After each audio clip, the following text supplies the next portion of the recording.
In yesterday's GTA 5 video, we came to the conclusion that it seems like, at least so far, according to Rockstar, there are going to be two separate editions of GTA coming out in the second half of 2021. There, of course, is the GTA 5 expanded and enhanced, but it seems like there's also going to be a GTA Online standalone edition. And in this video, I wanted to go over my top 5 things wanted in a GTA standalone edition. I think it's safe to say, and I mentioned this in yesterday's video, that whatever we get in the expanded and enhanced edition of GTA 5, not everything is going to make its way into the GTA Online standalone. And that's just because, of course, single player versus the online component. We, of course, have seen this in the GTA Online we have now. There's a lot of little minor stuff, but some big stuff that's just not found in GTA Online. So the top 5 things I want to see, I think that are needed in this upcoming edition of GTA Online. The first thing being a better and more realistic time cycle. Now, what I mean by this, it basically has to do with the weather and the lighting. The gameplay you, of course, are seeing is from single player. It is modded. It looks beautiful. And I do hope we get something along these lines in the upcoming edition of Online. The new console should be more than capable to give us an upgrade in this department. And the good news is that it seems like this is something that Rockstar's actually doing already. With the Cayo Perico update, it wasn't reported by Rockstar, but they did actually change the way certain weathers and certain lighting in the game works. Fog was significantly better. Sunsets were significantly better. And there were a few other changes that I have just noticed playing the game. So it seems like this is something that Rockstar is definitely working on. An example of this is what you're seeing right now. In GTA Online, you can see the time, well, this is single player, of course, but the time is 1949. In GTA Online, by now, it would be way dark. But you can see in this modded version of this time cycle, the sun is just now setting. So the time you spend in the day is actually a couple of minutes, or in game time, a couple of hours more than you spend in dark. Also, just look at the colors. I mean, that's probably the most obvious thing. Again, though, Rockstar were experimenting with this in the Cayo Perico update, so it is something that is likely to change. Also, and I'm just going to demonstrate this using this mod menu, if we go even an hour past sunset, you can still see there is some light there, which is a lot more realistic than what we have in Online at the moment. So again, more realistic lighting, which affects the time cycle. Here we have, on the opposite end of the spectrum, the sunrise. And you can see, before the sun has actually risen, this looks beautiful. And if we go up by an hour, actually let's go back a little bit, you can see the clouds move beautifully, the sun comes up, and then boom. And then as we go into the day, obviously the game looks a lot different. There are some other things that kind of apply to this, that actually this mod does beautifully, that I would love to see in a standalone edition, and it's the lighting around the map. Like, just take this gas station. It looks so good at nighttime here. And even, you can see up there on the sign, there's moving lights. It's animated. It feels more alive. And something along these lines is another thing I hope to see in the standalone edition of Online. And the final thing I'll say about this particular topic on the time cycle is I want the weathers to look a lot better. Again, if I am using this mod menu here, you can see we're in the extra sunny weather. It looks pretty standard. We got a clear, it adds some clouds to the sky. Then we have smog, adds some very nice smog to the city. Foggy is much similar to the smog, although this one is a little bit more dense, so it's harder to see. Then overcast, this one is probably one of the best looking weathers in this particular mod, but again, just it's something I hope Rockstar want to do. Rain is something this mod does amazing, and Rockstar definitely can take notes. We have the thunder. This looks pretty dang terrifying, if you want to call weather that, compared to what we have in GTA at the moment. And then of course you have the snow. They even have a blizzard. Stuff like this is something that Rockstar definitely needs to add in the next version of GTA. The second thing that I think needs to be added to GTA Online, and even the expanded edition of GTA 5, is interiors without loading screens. This was a funny meme that I saw, and it honestly holds true. How many times have you actually gone back to the new nightclub? Once you got that first mission and did all that stuff, there's no need to ever go back there. And for me, one of the reasons I don't think I'll ever go back there is because I just don't want to load into there. Like, it's not fun loading into every single interior in the game. And hopefully they can fix that, make it better for the ones that you do have to go through the loading screens. But I also hope they add interiors to various buildings where there are no loading screens. And in single player here, this may look like a door you cannot go through, but if we just no clip through it, look at that. We are now inside of Madrazo's ranch. Imagine if this was an interior that you could just walk into without loading. Of course, another one is the Bahama Mamas. This is something that we all wanted. Imagine if you just walk in here and there was random NPCs, no loading screen. Here's another one that shows up in certain missions in free mode events, the Cluckenbell Factory. If this had no loading screen that you could just freely walk into, it would just give extra places to explore.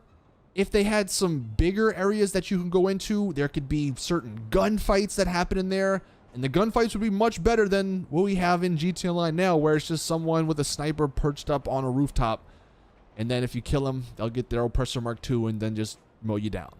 But if you're fighting within an interior, I think that could lead to some very cool dynamics. The closest look that we really have to this is the aircraft carrier, the very few times it spawns in that one free mode mission. When it's only in the game for like 20 minutes, it's a pretty big open area. If we fly down, oh, is there not going to be an interior on this one? Maybe.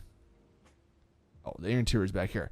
Like, there's this whole interior where certain fights could happen. But imagine if we had many more interiors like this. It would completely change, I think, the way GTA Online works. And I don't know if it's the hardware somehow holding these loading screens back, or if it's just the Rockstar developer team. I don't know.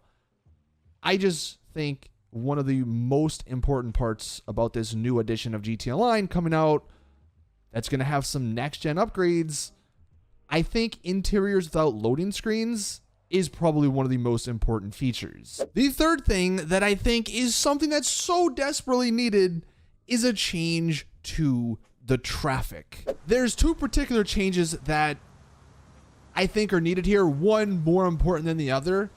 The first one, the lesser important one, is more traffic. And the reason I say lesser important is just because when you do add more traffic into the game, of course, that's more annoying to drive through.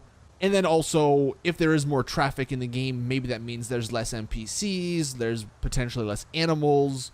I'm fine with not getting as much traffic, but as you can see here in this clip, this is a mod, I believe, that adds 5 times the amount of traffic to GTA 5 single player. And I mean, it looks pretty good for what you would think Los Santos, LA would be like. I mean, if this was very realistic, this whole interstate would be packed. But sometimes in GTA Online, it just feels like there's no other NPCs in the game. So more traffic would be nice. Maybe what they could do is more traffic at certain points of the day. Like, there could be a rush hour time, and that could be cool. It could be a cool dynamic. If you're doing certain missions, it's like, oh, you have to take into account rush hour. Now, the second part to this is more variety in traffic. And this is something that I think is 100% needed in GTA Online. All the cars you ever see driving around are cars from 2012, 2013, when the game first came out, when the game first launched. But in GTA Online at the moment, I believe there's like 500 or so cars that Rockstar have added, but you never see those unless, of course, another player is driving them. And this is something that definitely needs to change. I know why Rockstar initially didn't do this, because they didn't want people driving supercars or sports cars without buying them, but that's such a stupid reason, because of course you can't put them in your garage, you can't customize them, they're not going to be fully upgraded. And if they really want, make supercars and some of those better cars, make them more rare to find out in the world. But please, just let us see more variety. This is one of the big things I hope Rockstar change with this upcoming edition of the game. I hope the hardware is capable of allowing more variety. I hope they add all the DLC cars to Traffic. And honestly, that's one of the things I think not many people think about when we're talking about the expanded edition or just next gen stuff. But it is something that could definitely change the way the game feels. If you're just driving around, you're like, oh my god, wait, that's the supercar I own. You know what? Let me just hop in it real quick. Or you know what? Hey, that's a supercar I'm thinking about buying. Let me hop in it real quick. Or you go up to Sandy Shores and you see some off-road trucks. Hey, that's the Camacho. I heard that was good. Let me try it out. Instead, it's like, oh, there's the Sand King for the 936th time. Here's the same SUV that was in the game in 2013. This next one may be going a step further, but imagine nighttime here rolls around and then you start seeing NPCs race each other. There's a couple of very minor free mode events that happen where certain NPCs will get around in a parking lot and do a little car show. But like, let's have some more of that stuff in the actual world. Another thing that I think needs to be added, or maybe not added because it's technically in the game, but just made better: random events. Now in single player here, obviously this is just, you know, one of the events that they have. It's stealing money from the back of the truck, the money truck, right? This used to be in GTA Online, but it's no longer there. And what we have at the moment is, it's very basic as far as how the events play out.